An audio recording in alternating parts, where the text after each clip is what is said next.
Hey, thanks for tuning into the Cocktails with Jim podcast. I'm here with Mackenzie, McKeithan, Jensen.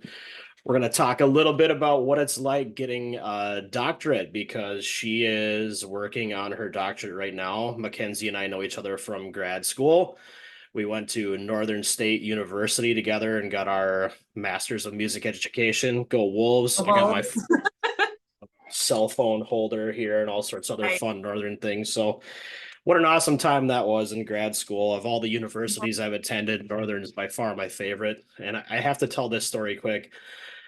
I had been to South Dakota once. We did the Black Hills trip when I was, I don't know, in fifth or sixth grade or whatever, and did the Corn Palace and all those things.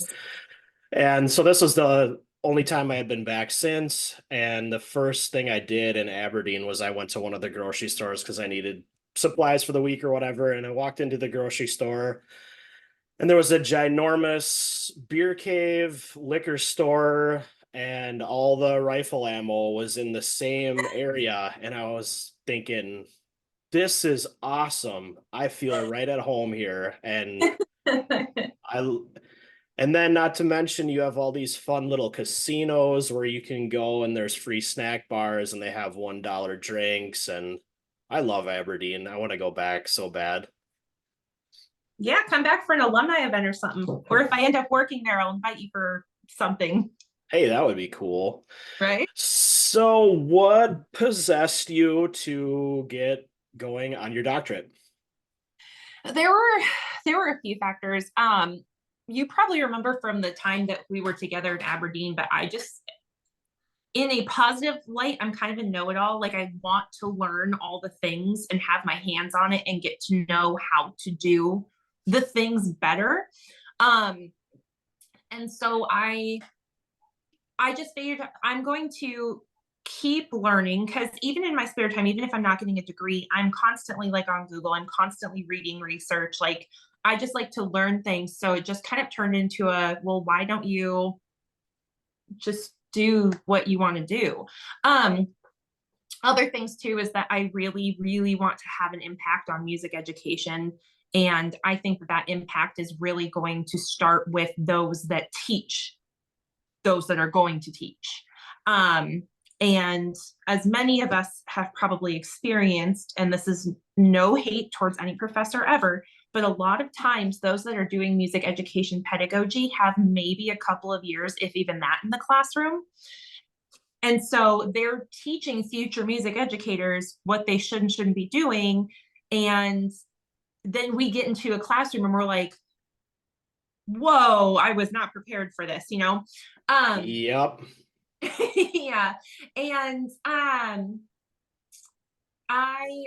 I used to be the all-state band chairperson for our state. And I was kind of pursuing some options because I didn't want to quit my job. I wanted to keep teaching while I got my degree. And there is a fully online doctorate out there, and I got accepted to the program. But while I was at this all-state band talking to the guest conductors, and I mentioned that, one of them said, no, no, we should talk, like you should do an actual, like mostly in-person PhD situation. Or he's a conductor, so obviously he was thinking DMA, but he was like, for a graduate degree, like let's talk, like you can get this done faster, because the place I was looking at told me on average 5 to 7 years is their graduation rate. And I was like, I can't take more than one class at a time. Like I can't, because I'm not just, I want more than just the degree, you know, like I want the degree with the next thing in mind.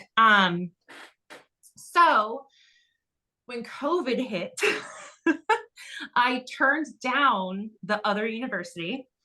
And the year after COVID, I was at the All State Band again. And I was just around all of these collegiate professors that were just so grateful to be there.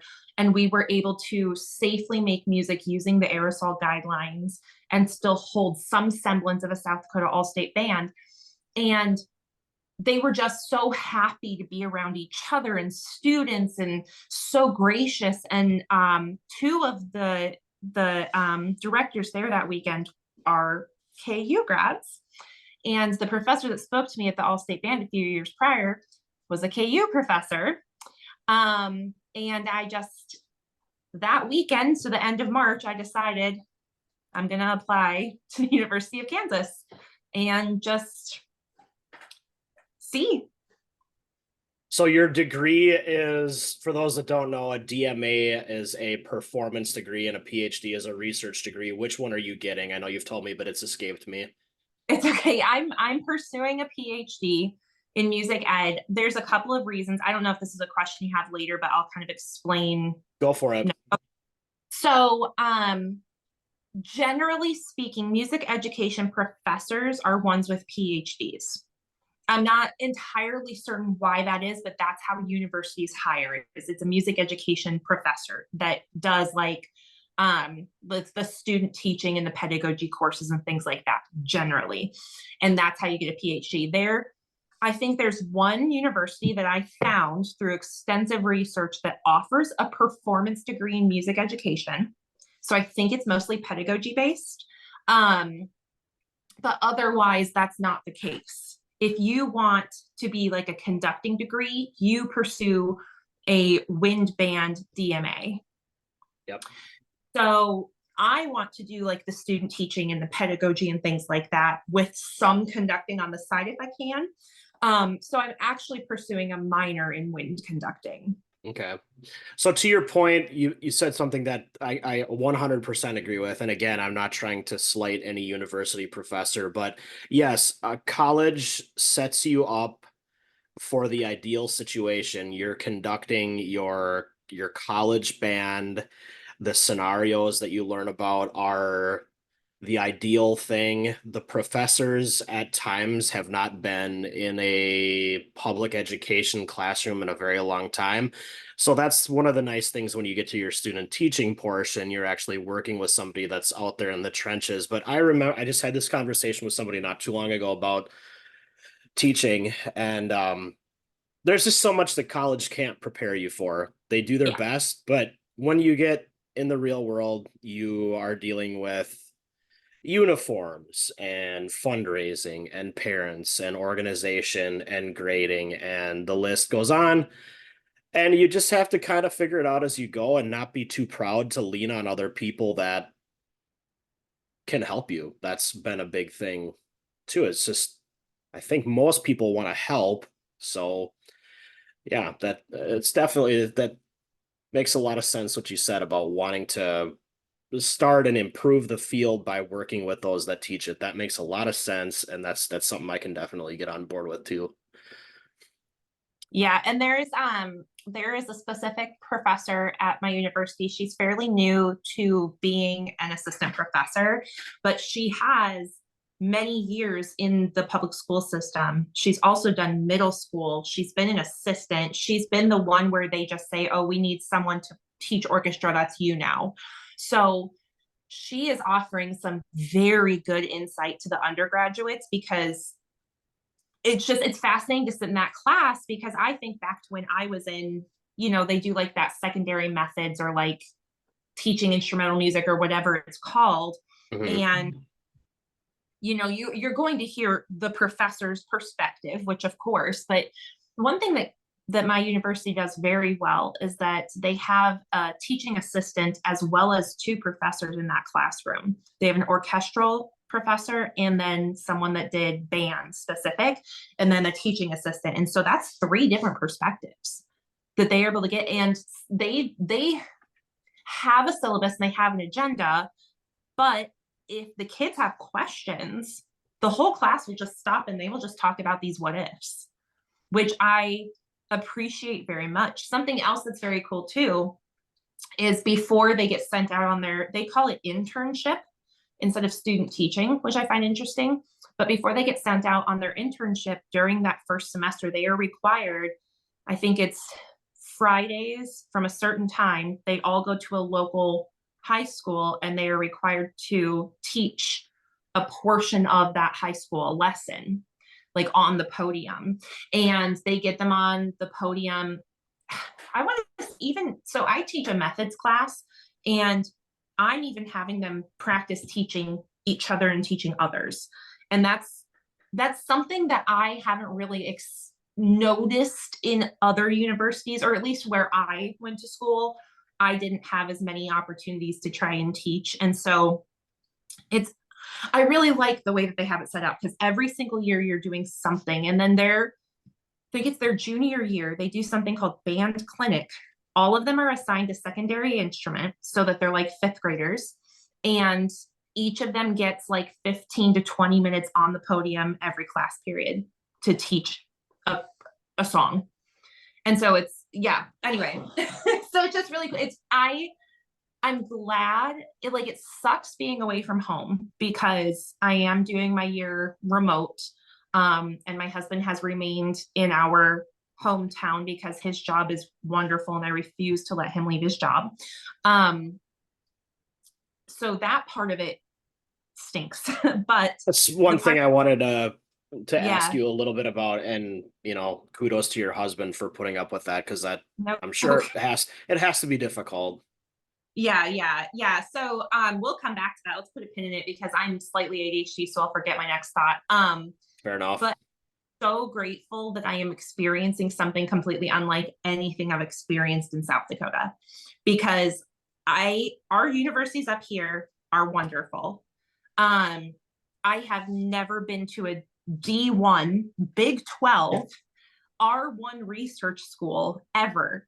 The size is bigger than the town I live in of the university. Like it's wild to me. And so just gaining this new perspective of what a program could be or things I could possibly take to a smaller, because I want to go to a smaller university eventually, and ideas that I could maybe take from this bigger university. So anyway, so yeah, I'm really grateful for that part of it. Otherwise, I don't know if I was doing something fully remote, like I was considering, I don't think I would be gaining this type of perspective. Yeah, it sounds like Um, it's been pretty amazing so far. it's wild. So Well, yeah, I anyway. I once, when I was in grad school, reached out to a university professor of mine from UMD, and thought for a hot minute about what getting a doctorate in music would look like. Mhm. And one of the first things that he was by no means trying to steer me away from it, but one of the things he said that struck me was he said, pull up the UMD faculty page and look around at the biographies and see where people came from. So, in other Mm. words, and I'm not saying this meaning that I regret my choices that I've made in life, because I don't. And if I could do it all over again, I certainly would. But if I were a single guy, I think maybe I would pursue a doctorate in education. But being married with two kids, and not only the time commitment and the financial commitment that it would take to get a doctorate, but the fact that once I completed it, I probably would not be able to get a job close or even in the state. And once I started thinking about that, it's like, yeah, this is not for me. And that's cool. I'm fine with that. I give you credit for doing it. But for me, it's not something I'm gonna do. It's not for me. And that's so fair. And that's something. So I had a friend that lived here for a while she got her master's degree in, I think it was agriculture at Mizzou, which is funny because now we're rivals. But she was on the cusp of going to get her doctorate. And she and I talked a lot about it because I was on the cusp of going to get it too. So right when she graduated, she was thinking of just going on. And she basically said the same thing, like, the likelihood that I will get a job that requires a doctorate in this is very slim, like da da da da. And what's ironic is and also the time commitment, the money, all of these things. And her now husband had moved up to South Dakota for his job. And so she also had to weigh that because healthy relationships, we weigh those factors. We weigh our spouse, our children. I'm lucky enough to not have children right now because I don't think I would be in Kansas getting a doctorate if I did. Probably Um, not. yeah, we hope to one day, but again, I like Justin would have probably gladly quit his job and moved down there with me. And it was like, no, like this is, yeah, it's something else that you have to factor in. And that's one reason why I only did the year. The other reason was I was hoping to continue teaching high school upon my return. Um, but I decided not to. Um, and that was all me, in case anyone has ever asked. Nobody asked me to resign or anything like that. So, but it was one of those things where I just kept thinking, like, my dogs are my children, my cats are my children. I have my husband, we have this wonderful house. I, as a TA, you make next to nothing for money. And we're trying to uphold two separate households with basically one income. So it's I just one don't, of those, yeah. So it was one of those so things where I said, yeah, I don't want to pry into your financials too much oh, because I'll answer that's any. that's not where I'm going. But I guess the last time I pulled up a doctoral program just for funsies in education, it was like 800 something a credit, and I'm going, Yeah. whoa. So I know sometimes you can get grad assistantships and TAs and things like that, but like, how is it feasible for somebody like you and I that, we're teachers and we don't have spouses that make, I don't know what your husband does, but I'm assuming he's not a billionaire or anything like that. So how do you make it work? School loans. I am I so far, guess. yeah, I am so far into the American dream at this point that I'm just like, whatever, keep it going. Like, I suppose. what's another semester at this point? Because at my university, because I am paying out of state tuition because I Hmm. do not have a permanent residence there, it is over $1,000 per credit. Um, and so for 6 credits, I am paying a little over $7,000. Now, what's nice about being a residential student that is also an assistant is that you get free tuition while you are a graduate teaching assistant at this university. Some don't offer that, but this particular university does. Plus, they are paying you basically poverty pay, but at least it's something. As a GTA, I am making less than a quarter of what I made as a teacher. So Wow. it's enough to get some groceries, but I also DoorDash on the side when and if I have time, because that just helps us kind of stretch, you know. And the other way it's feasible too is that we are very lucky to have family members. I have a couple of family members that pursued graduate degrees that are in a very nice financial place, and so they are able to assist in ways like, hey, here's some money for groceries, or let me help Awesome. you. Yeah. And I know how privileged I am with that. And so that's why I'm willing to tell people, like, I don't think it would be possible without those family members. And I know a lot of people can get by without school loans, but just trying to uphold a mortgage and the bills here, as well as, we have old animals too. And so they're having medical issues. And yeah, it's definitely not ideal. But it's the way we figured, it's really only 8 months. And I grew up in a military family. And so to me, this is just like a TDY. Like, I Okay. just said, I just, you got to go do this thing. It's part of your career. And then, you come back. You sound like, it sounds to me like things are going well. You're in a good spot with your family situation, but what is this research of the time you're spending in school has to be mentally exhausting, and how are you coping with that, and what are you doing to ensure that you don't go completely insane? Yeah. So my first semester, I didn't do well. Towards it was after fall break when I was able to come home for a couple of days, and then I went back. My mental health just kind of tanked because I was around my safe place, and I left my safe place, and marching season was finishing up, which had been my saving grace. Um, so one of the things that I've been doing this semester, I've been doing a lot better this semester, is I get out of my apartment more.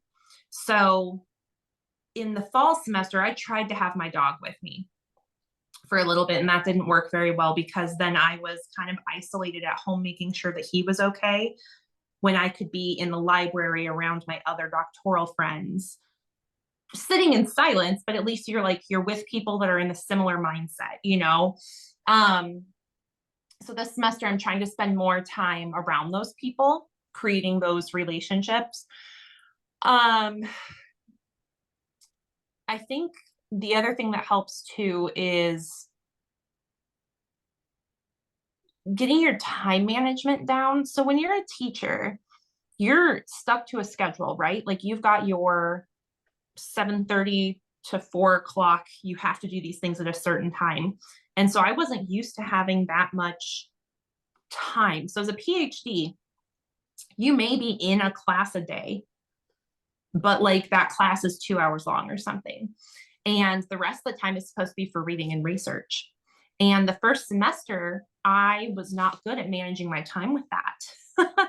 And so then I would be scrambling at the like at a deadline or something because reading research or philosophy books is no joke. You can't do that quickly and you cannot comprehend it all. So I've just been trying to be better about managing my time this semester. Um, and also the part of getting out of the house is also frankly doing the DoorDash thing. It gets me out. It gets Yeah. me out to a book on audio and I'm out of my apartment for a couple hours.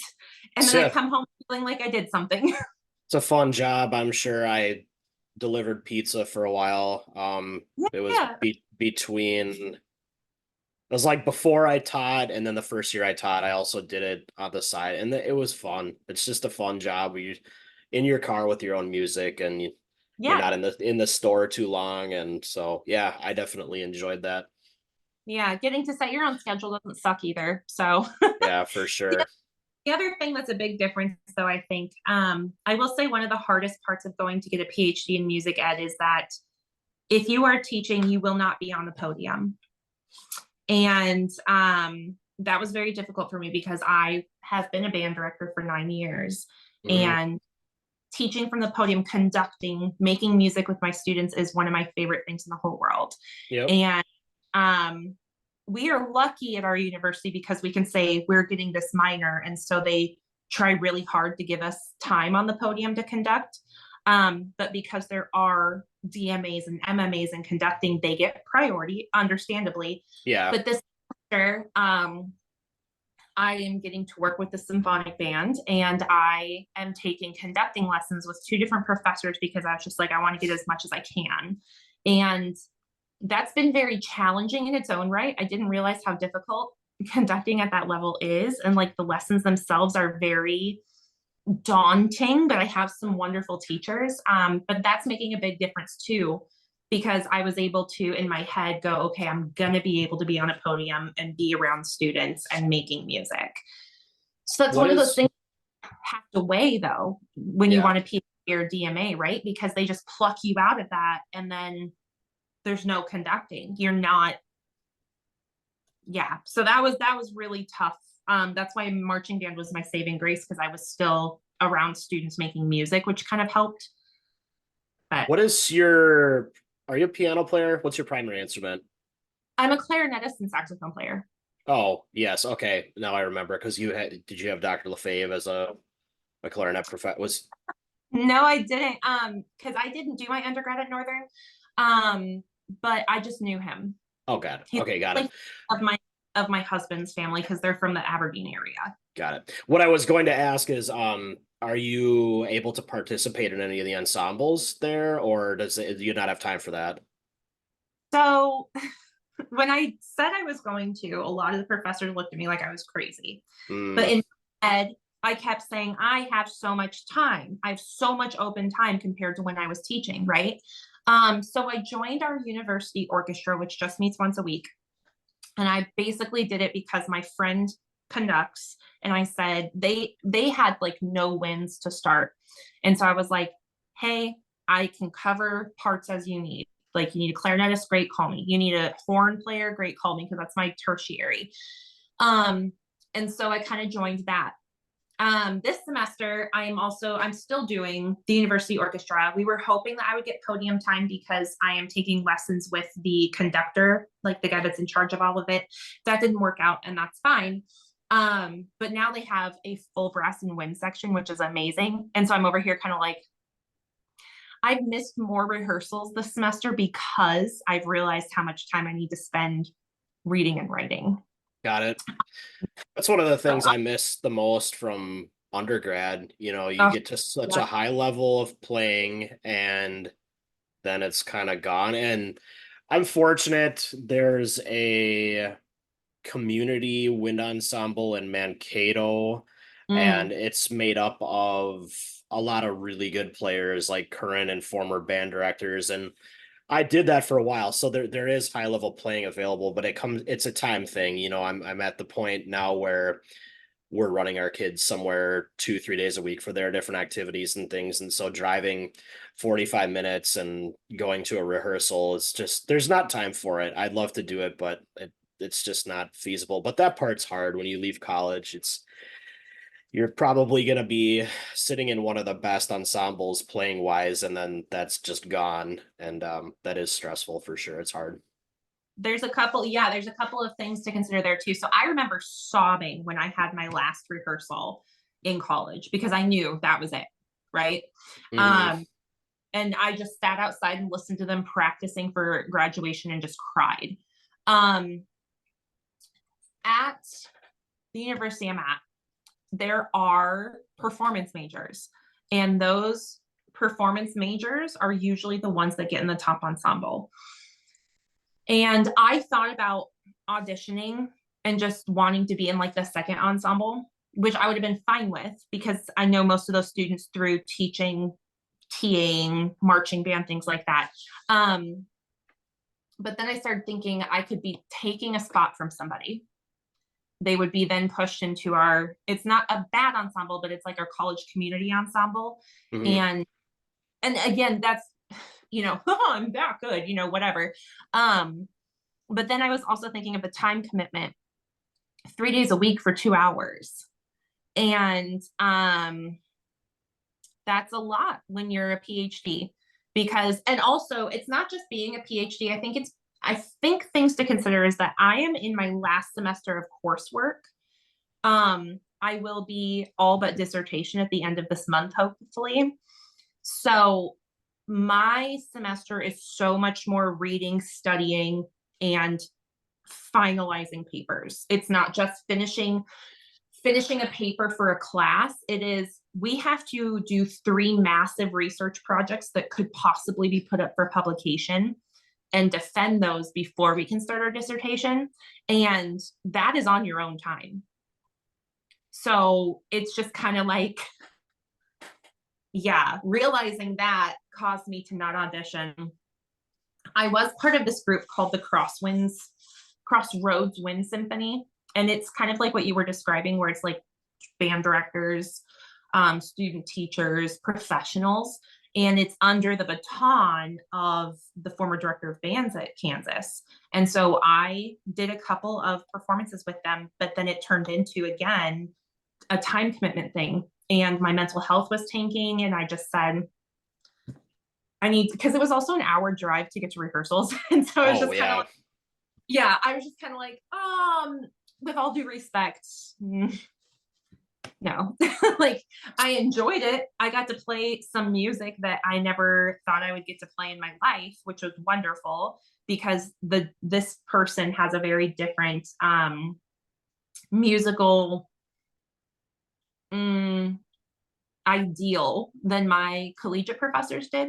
They were more of like the Sousa Gilmore quick light step, whatever. And we were with this conductor, we were playing Ms. Lenka and things like that. And so it was just the music that I listened to, I got to play some of it, which was really cool. Nice. I'm gonna ask you one more question here before we wrap up. So We hit touched me. on this a little bit, but once this is done, what's the end goal? What do you want to be doing with this degree?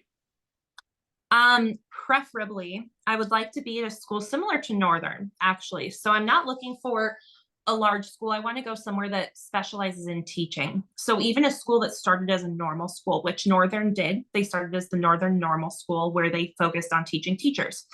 I would like to go somewhere sort of small. I enjoy research, but the idea of that being contingent on my tenure does not appeal to me. I would rather have different contingencies for tenure.